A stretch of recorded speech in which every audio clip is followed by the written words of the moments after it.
Hey everybody, I'm Doug, that's Connor, and this is the Bethel School District Presents podcast, and we are here on location, Connor, at Frederickson Elementary School, one of the first places I came when I started in the district to do a story, and let me hit you with a headline: Mrs. Frederickson works at Frederickson. That's right, I came here to interview a teacher with the same last name as the school. I was really rewriting the way journalism was happening here in Bethel. Yeah, very hard-hitting journalism. And speaking of journalism, our guest today is no stranger to journalism or podcasting.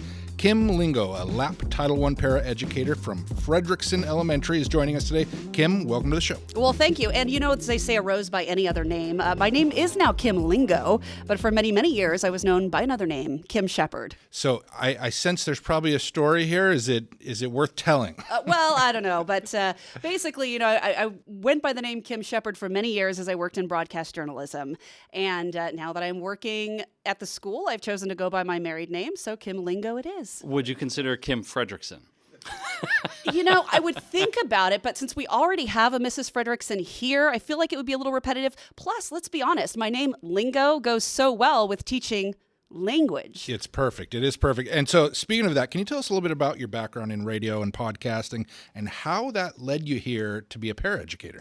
Yeah, so for, you know, the first several decades of my working life, I worked in journalism. I really love spoken word. I love doing radio and podcasting, news, and long and short form stories. Telling people stories from all over the Pacific Northwest has been just a dream for the last decade or so. But as I was doing that in my professional life, I was having kids, having a life outside of that where I had a completely different focus. You know, I was volunteering at my kids' schools. I was a Girl Scout troop leader. I would help out with my son's sports leagues. And all of that felt like what I would say was my real life. And my work life was just something that supported my real life. And so as my kids got a little older, I now have 3 that are in college, 1 that's in high school.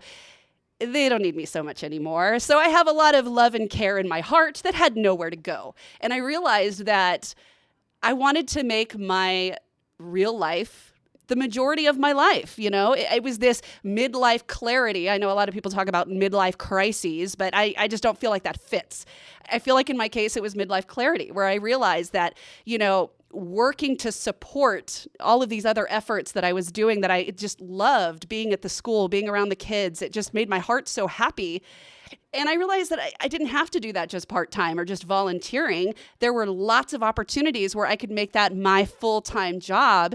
And since I've made the switch, I mean, every single day after work, I come home with a completely different attitude. And let's be honest, I'm way more fun at dinner parties, way better stories to tell from the classroom than from the newsroom. That's fantastic. And it's such an interesting way of looking at the midlife crisis / clarity. It's hard to get that outside perspective and kind of really say, okay, what do I want to do in my life? And it's so great when you can kind of do that and make that part of your life. Right. And I mean, for so long in my life, even during my professional career, I would say, you know, what do I want to do when I grow up? Thinking about my professional goals and you know, putting those on paper was really hard. Eventually I did. I had a lot of goals that I wanted to reach, and I was lucky enough that I reached them earlier in life than I expected. And so, as I said, when my kids got older, they didn't need me as much anymore. I'd reached a lot of the career goals that I'd set for myself.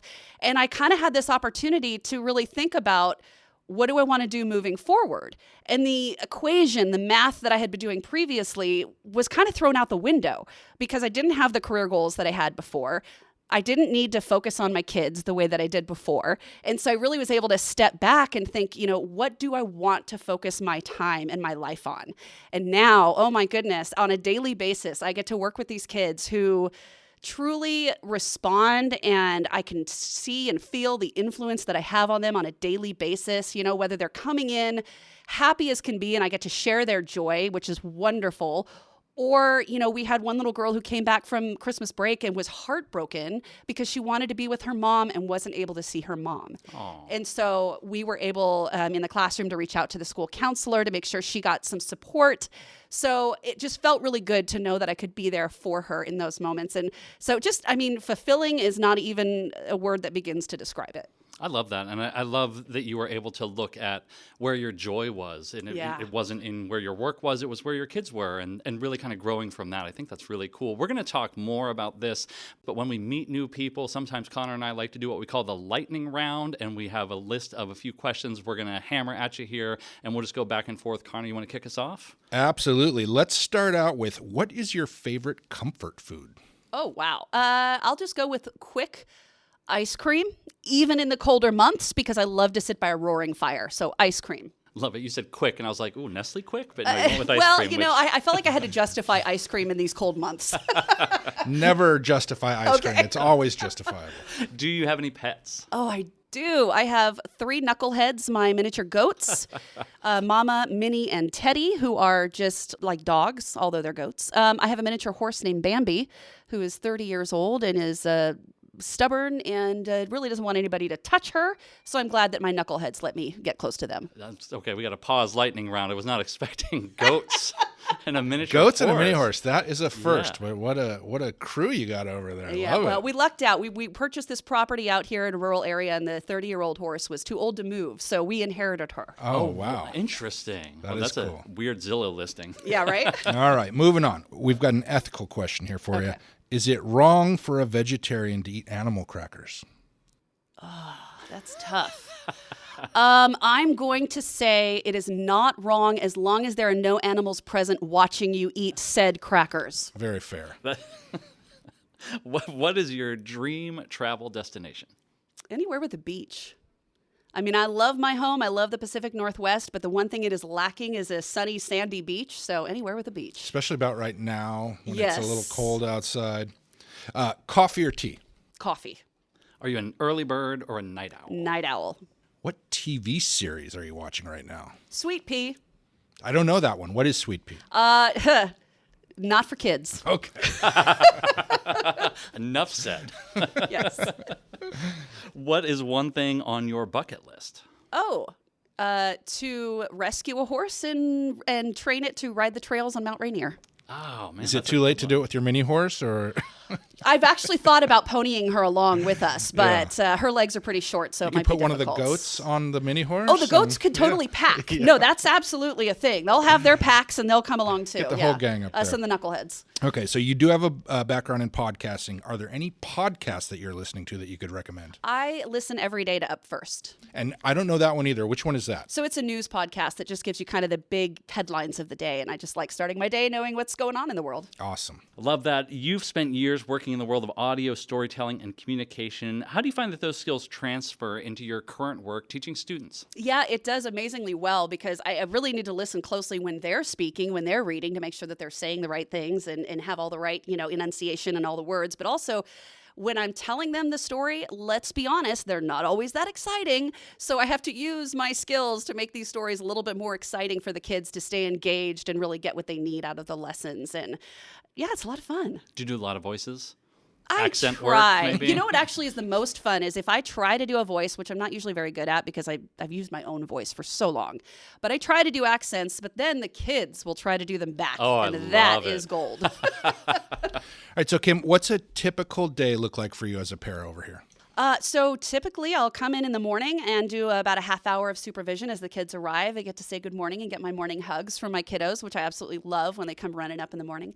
And then we do a few minutes of prep, and then I have students pretty much all day. We do rotating groups, small groups, like 2 to 4 kids at a time, where we work with them to help them get their reading and their writing skills up to par where they need to be on grade level.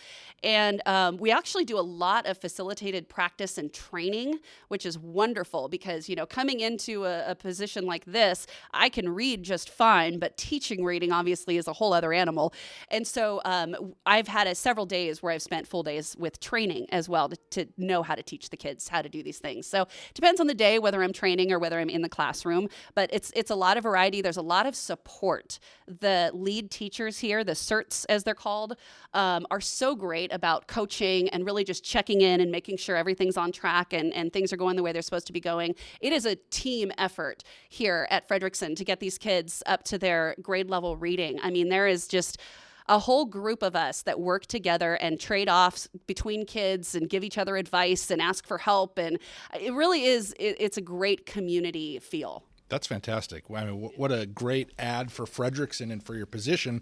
And that leaves us to a segue. It sure does. We're always looking for qualified, caring candidates to become paraeducators in our district. And you actually reached out to us you listened to the podcast and you said, I want to come on the podcast and tell people what it's like to be a para in this district. And we are here for it. So now you're talking to our entire podcast audience, folks that are interested. What would you say to them to get them to apply? I would say, if you're interested in working with kids, you're interested in creating a positive relationship with kids, that's it. That's what you need, right? If you have that, you come in, you want to be a paraeducator, everything else they'll teach you. So as long as you have that desire, the great thing about being a paraeducator is that there are so many opportunities to do it in the way that works for you, whether it's part-time, full-time, whether it's just being on the playground or at the lunchroom or being in the classroom. There are paraeducators who work with whole groups of kids. There are paraeducators who work one-on-one with special needs students. There's so many different ways that you can contribute to this district and to the students, the kiddos that we all love and want to see, such a bright future for. If you have that desire in any capacity, whether it's part-time or full-time, I would highly suggest folks check out the job listings that are available, because they do a really good job of describing how many hours, what the requirements are, all that sort of stuff. They help you with the training. I mean, there's really nothing stopping anybody from getting involved. I would highly recommend it. I mean, the joy is there to be had. And you can even substitute as a paraeducator if you have, not a full-time or half-time available, but you just want to do a couple hours a month or something like that. Right. That's also an option, which is really cool for folks. Yeah, and you sort of pick your own hours, basically, where you sign up for the hours that you want to be working. So, yeah, I mean, it could fit. If you want to do it, there's a way it can work. Love it. And for anybody interested out there, the website is jobs.bethelsd.org. And Kim, it's very obvious that you love the job, but that doesn't mean there aren't challenges. Can you give us a few of the challenges you faced and how you've overcome them? Yeah, I think the biggest challenge is supporting the kids when they're having difficult moments. The kids that come through our program, a lot of them are either, English language learners, or perhaps they've had some other trauma earlier in their lives, so they've had issues with learning. So we have to be very conscious of that and support them in any way that we can, while also making sure we're staying on lesson and they're learning.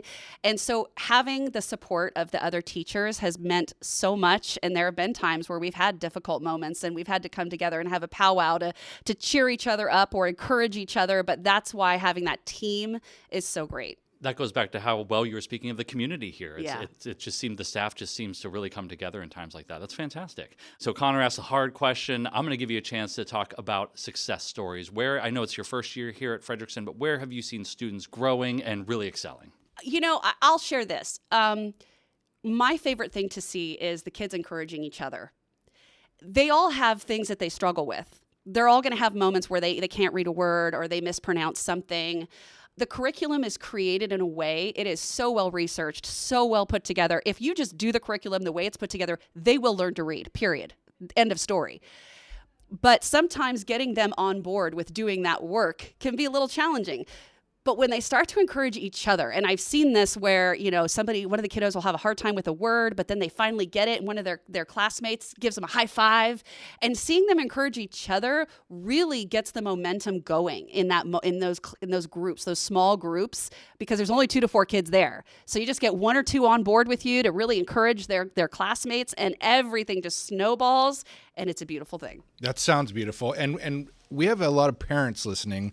If we have parents of young children who are kind of in the process of learning to read, are there things that they can do at home to kind of augment the process here? Are there books? Are there techniques? Are there, what would you recommend to them? Gosh, I'm not a reading expert, but I will say that any kind of word work. I mean, literally anything. You could be at the grocery store and you could tell your 3 or 4-year-old, hey, can you find a letter L anywhere on these signs? You could be driving in your car, play the license plate game. Getting the kiddos to just know their letters and the sounds that the letters make is the most foundational thing that they can do to help their early learners. Very cool. And in your job, I'm sure you read a lot of children's books. What is your favorite one that you get to read in class? There's a monster at the end of this book. The one with Grover. Of course. I love that book. Classic. What do you think about the sequel? There's another monster at the end of this book with Elmo and Grover. Twice as scary, but also twice as fun. That's true. Him talking in the third person is always really weird. Yeah. You still do audio. Now, you've been a paraeducator here at Frederickson just since September, I think you said. November, actually, yeah. Oh, November. So yeah, even more very recent. new. Fantastic. So your audio and podcasting world has not been left too far behind too quickly, but you said you still do a little bit of fun audio on the side. Tell us about that. Yeah, well, I've got a production studio at home, and the great thing about audio production is that you don't have to work in that field to do it as a hobby. And so, I haven't left that behind. I still like to play around and record some stuff. And the other great thing is I've always been somebody who's kind of a creative writer, which I didn't have a ton of use for in journalism. It was all very factual based. So now I get to turn my audio production to a little more creative writing. So that's been really fun. I love that. And I'll share a piece with you that I wrote about a little frog that liked to sing me to sleep out behind my house, lived in the creek behind my house. That sounds amazing. Let's take a little listen right now. Persistent little frog, your stamina is inspiring. Your song sweet and succinct. Hush, little frog, listen and wait.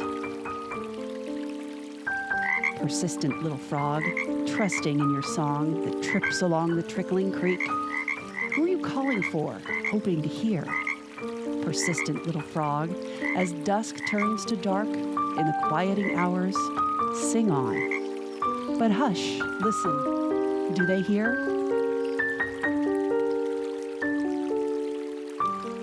Persistent little frog, lonesome as you are, your song a drumbeat of hope.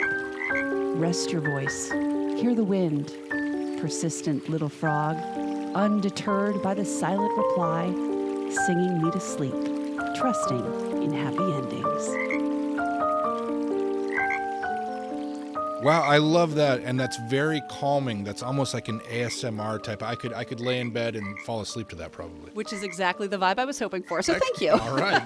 Fantastic. Well, Title I Lap paraeducator Kim Lingo here at Frederickson Elementary. Thank you for reaching out and wanting to be on the podcast, sharing your love for your job here, and I hope a lot of folks listening really feel the excitement that you have for working here at Bethel, because we'd love to have more folks like you joining our team here. And also, thanks for being on the show. Yeah, thank you. This was a lot of fun. Absolutely. Thank you again, Kim Lingo, and we will be back next week with another exciting episode. See you then.